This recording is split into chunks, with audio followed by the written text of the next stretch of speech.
Selamat pagi, Assalamualaikum warahmatullahi wabarakatuh. Om Swastiastu, Namo Buddhaya, salam kebajikan, rahayu, dan salam sejahtera untuk kita semua. Pada video berikutnya ini, pada video 14 ini, kita akan kembali membahas uji statistika parametrik lainnya.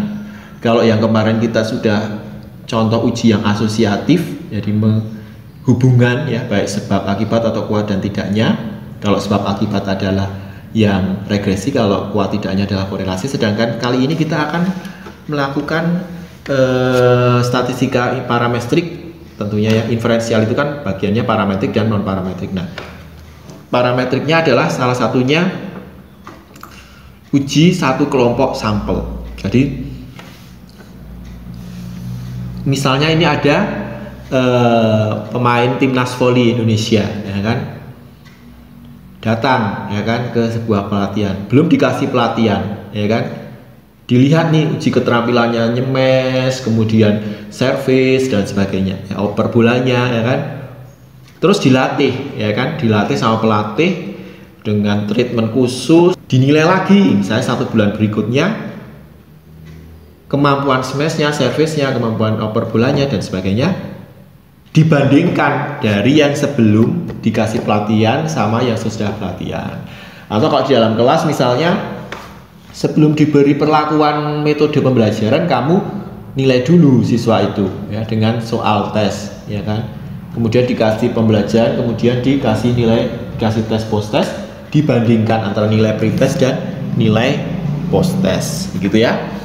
Jadi itu rata-rata 2 sampel, uji 2 kelompok sampel tapi berpasangan, itu yang berpasangan. Jadi satu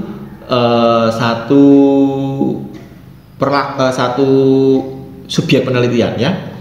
Jadi uji beda rata dari 2 kelompok ini, tentunya sebelumnya kamu harus melakukan tadi uji normalitas dan uji homogenitas ya. Bukan linearitas tapi uji normalitas dan homogenitas, karena uji komparasi yang prasyaratnya ya. Jadi pengertiannya itu membandingkan data sebelum dan sesudah perlakuan atau data antar waktu dari satu kelompok sampel, misalnya denyut jantung sebelum dan sesudah olahraga atau nilai pretest dan post test kelas A. Biasanya pada penelitian jenis eksperimen dan survei ex post facto, jadi sesudah fakta. Jadi penelitian bisa survei ex post facto, jadi nggak harus mengambil data di hari itu, tapi bisa mengambil data sebelumnya, nah gitu ya. Jadi misalnya pengaruh peredaran minuman keras terhadap tingkat kenakalan remaja. Nah kan nggak bisa kita terus kasih cekoi minuman keras terus dilihat pengaruhnya seperti apa, kan kita bisa mengambil data-data dari misalnya dari Dinas Perlindungan Anak atau BNN dan sebagainya. Nah, dilakukan pengujian hipotesis komparasi dengan uji T namanya ya. Syaratnya tentu data berupa interval rasio, kemudian 1 variabel bebas dan 1 variabel terikat. Datanya setiap variabel berdistribusi normal, kita lakukan uji normalitas dan uji homogenitas. Tuliskan H0 dan H1 dalam kalimat, biasanya diletakkan di bab 2, tidak ada perbedaan ya. Yang H1-nya terdapat perbedaan nilai rata-rata atau rata ya. Nah, kemudian lakukan tulisan uji hipotesis statistik seperti ini. Ini mu A ya, bacanya mu.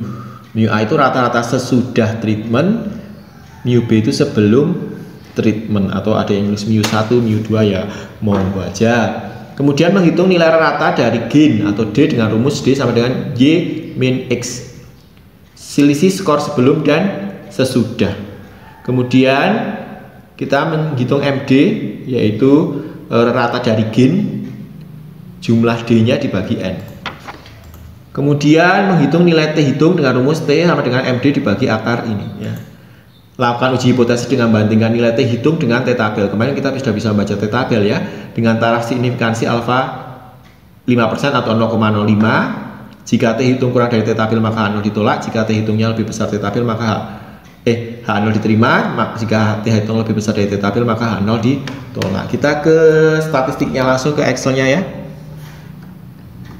Ini ada soal ya, kita langsung ke Excelnya. Misalnya nih ada kita uji T kelompok sampel berpasangan, jadi ada nilai pengetahuan pretest dan post test mata kuliah statistika misalnya. Ini pretest, ini post test. Hipotesisnya, oh ya. Nah ini ya, Nah, langkah pertamanya apa? Ya, tuliskan H0 H1 dalam kalimat ya, biasanya di bab 2 ya. Jadi tuliskan tidak terdapat perbedaan antara nilai rata pretest dan posttest mata kuliah statistika.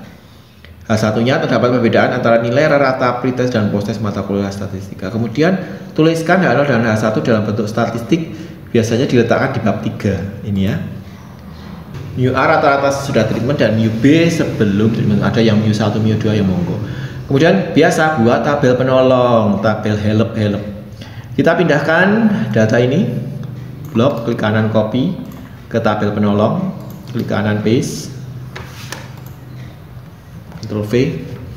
Kemudian langkah berikutnya adalah kita menghitung D, yaitu Y min X, berarti Y min X sama dengan ini min ini. Geret sini ya. Kemudian kita cari MD. MD ini jumlah D dibagi N. Nah, sekarang jumlah D ini piro? Sama dengan sumere tumere jahe D dibagi N. Nah, kita cari MD ya. Ini masih saya nolin dulu biar ya. Sama dengan tadi apa MD? Jumlah D dibagi N. N-nya piro? N-nya ada 10, ini respondennya ada 10 bagi 10 sama dengan 14,3. Kemudian kita cari T hitung ya. MD udah ketemu. Nah, yang belum jumlah X kuadrat D ya kan. Nah, XD itu apa? Deviasi skor gain terhadap ratanya. Nah, ini jadi kita cari dulu SD-nya dulu, XD-nya yaitu tak gede kemen kelihatan. Nah, iya. D min MD, kita cari X nya dulu.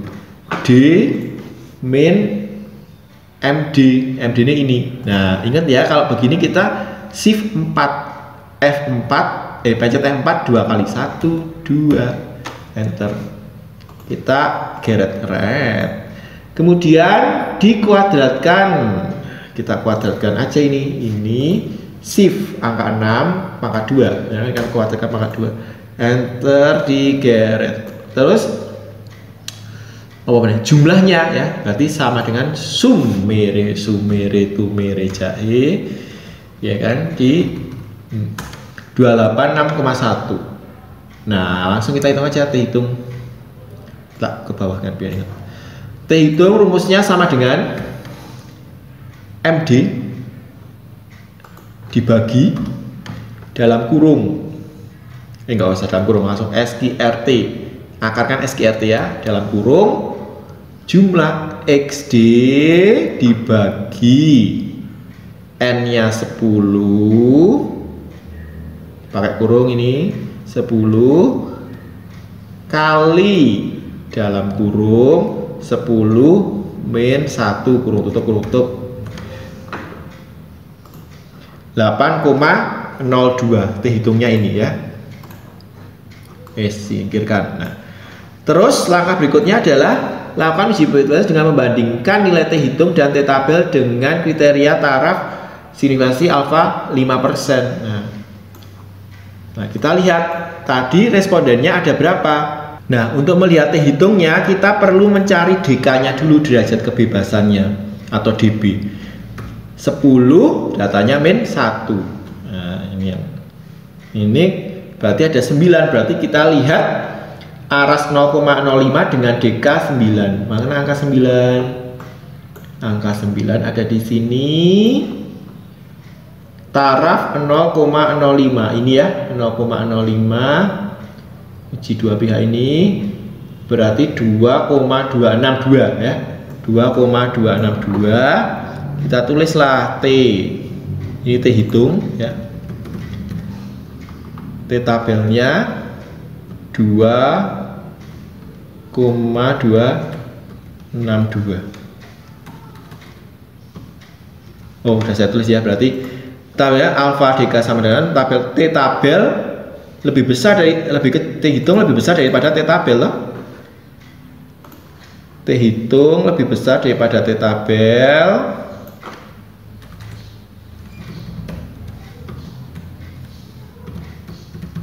Nah, kalau T hitung lebih besar T tabel apa kesimpulannya? T hitung lebih besar daripada T tabel, tadi mana kesimpulannya? maka H0 ditolak. H0 ditolak. Kalau H0 ditolak berarti terdapat perbedaan antara nilai rata pretest dan posttest mata kuliah statistika. Begitu ya. Jadi dari data ini tadi kita sudah belajar statistikanya. Ada soal uji nyali ini, kamu coba kerjakan menggunakan rata kelompok perpasangan tadi. Tidak usah pakai normalitas homogenitas dulu, langsung aja kita anggap data ini normalitas dan normal dan berdistribusi normal dan homogen. Jadi itu saja pembelajaran mengenai uji T untuk dua kelompok data dari satu kelompok sampel berpasangan. Jadi membandingkan sebelum dan sesudah atau tapi dalam satu kelompok. Terima kasih, selamat siang, Tuhan menyertai kalian semua. Amin.